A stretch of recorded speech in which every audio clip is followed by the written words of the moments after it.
First of all, I just want to say that English is not my native language. So please bear with me and please travel with this story. This is a very important story for thousands of women.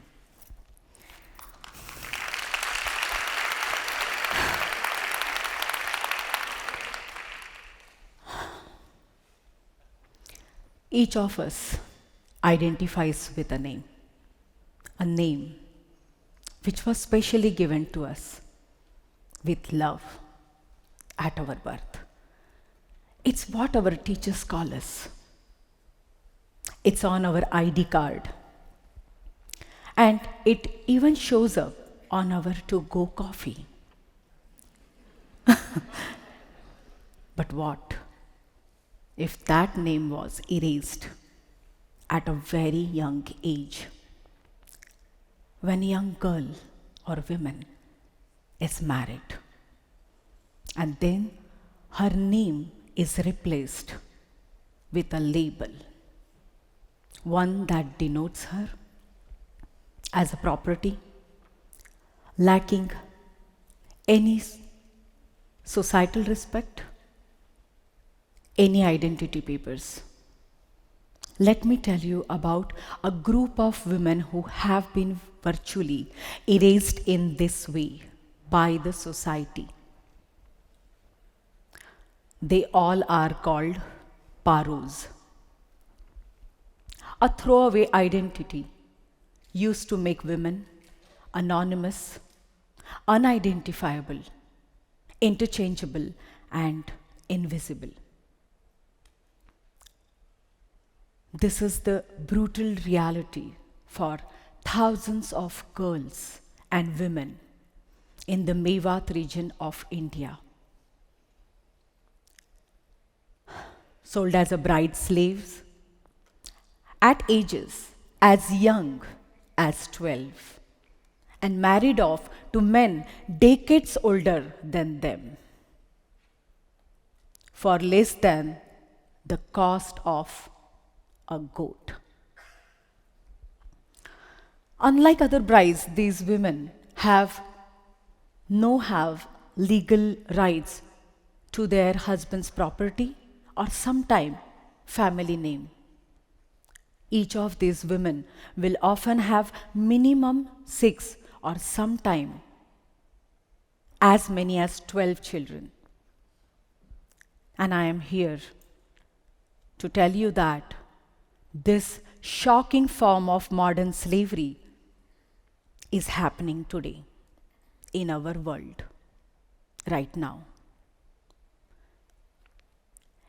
In 2015, after watching an Al Jazeera documentary which featured the hidden horror of bride trafficking in the Mewat region caused by gender imbalance, I was very shocked and very upset. I decided I must travel to those remote villages to see for myself. And I did. I met women who were brought from all states of India. They all called Paro, all stripped of identity and dignity. Their stories broke my heart and ignited a fire within me. As an actor, director, producer, and writer in film, and founder of an NGO called Shelter Foundation, I plan to use both my tools to work for these women, fight for their rights, and make awareness through a film.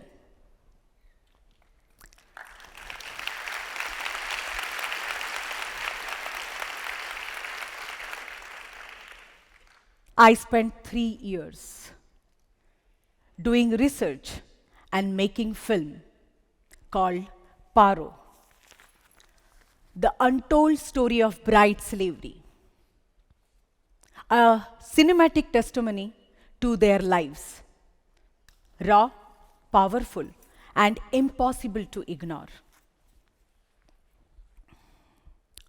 But raising awareness with a film was just the beginning. I began a furious letter writing campaign.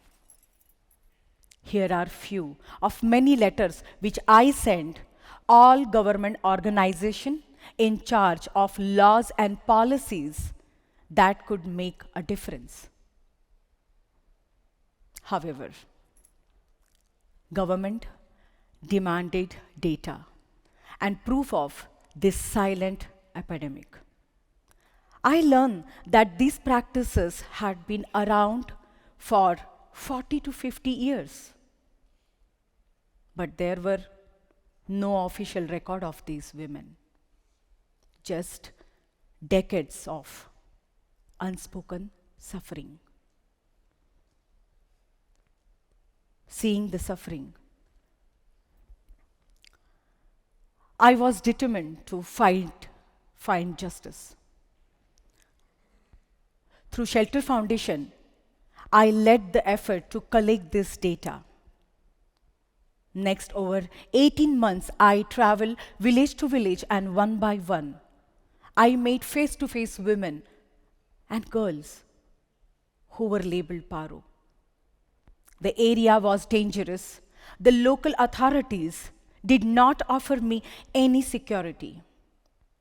Even nature turned its back on us. Sky burned above us 131 degrees of merciless heat.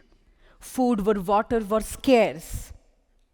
Every breath was dust. And every step we took was shadow danger. As we research a very sensitive information that many in this region are not willing to share.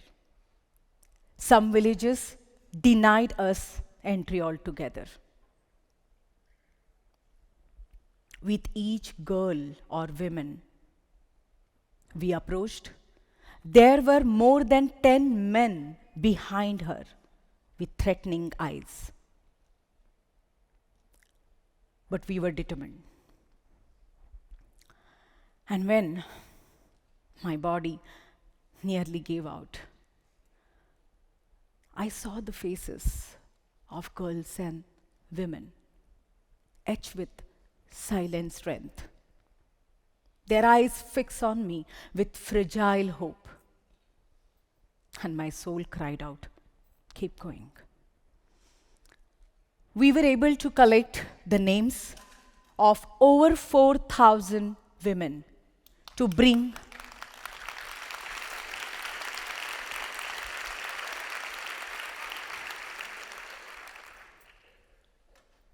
their stories to light. On June 22nd, 2025, after I had exhausted every government avenue,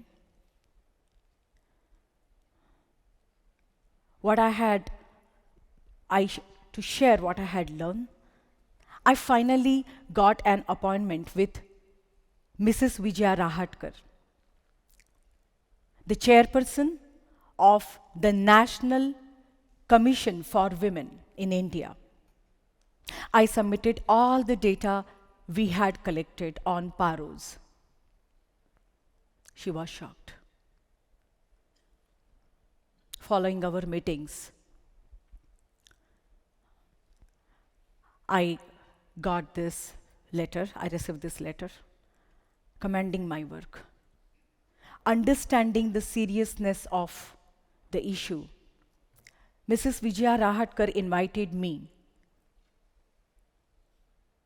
to write for Women in India conference. This conference conducted by Government of India. I knew it could be my last chance to give these women a voice. So, in a very bold move, I decided to bring 2 Parros along with me. And very courageously, they agreed to come with me. They spoke directly to the member of the commission. The testimony of these women moved commission in every way. They were shocked to hear the plight of these Paros firsthand. And I am pleased to say that the result was a call to immediate action, as these committees' meeting notes are shared with highest level of Indian government.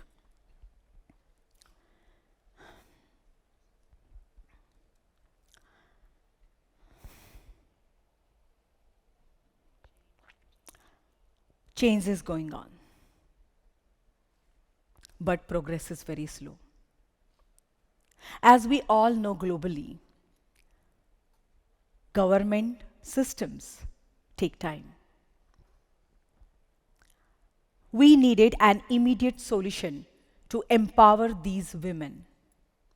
While the government system worked to initiate laws by assessing the data we had provided. True freedom and empowerment comes when a woman is financially independent. Then she can fight for herself, protect, and provide for her children.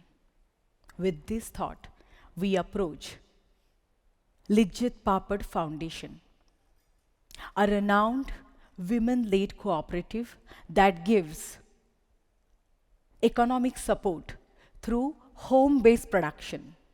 And I'm very pleased to share that we have received their consent to apply the same model within these areas, help of Shelter Foundation. Starting in their own kitchen, we will introduce a simple yet powerful income-generating activity, crafting traditional Indian flat crackers known as papadam. There is much work to be done, but globally, the picture is not much better. In the United States, only 13 out of 50 states have banned child marriage. California, New Mexico, Mississippi, and Oklahoma have no minimum marriage age. Gambia, South Sudan, and Yemen do not specify a minimum age for marriage. Worldwide, nearly 29 million women live in slavery. One in every 130 women. These are not just numbers. They are our forgotten mothers, sisters, and daughters, stripped of choice and voice. Injustice and slavery are not practices of the past. They are woven into our daily life, in the products we buy, the laws we tolerate, and the silence we keep. Each of us has a responsibility to open our eyes, to awaken compassion, to demand justice. If we don't stand for dignity, human rights, then who will? I plead with you to move towards real action. One, open your eyes to this invisible suffering. Fight for judicial reform, making sure every human being counts and respected by society. Demand a ban on child marriage, locally and globally. Stand up for the dignity of every human being, especially those whose voices have been silenced.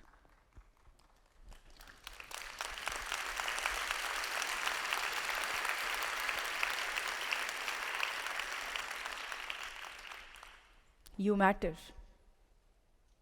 They matter. You can make this possible.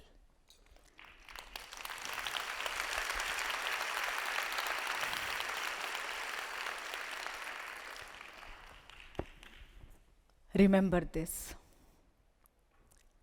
Behind every statistic that I counted, there is a human being.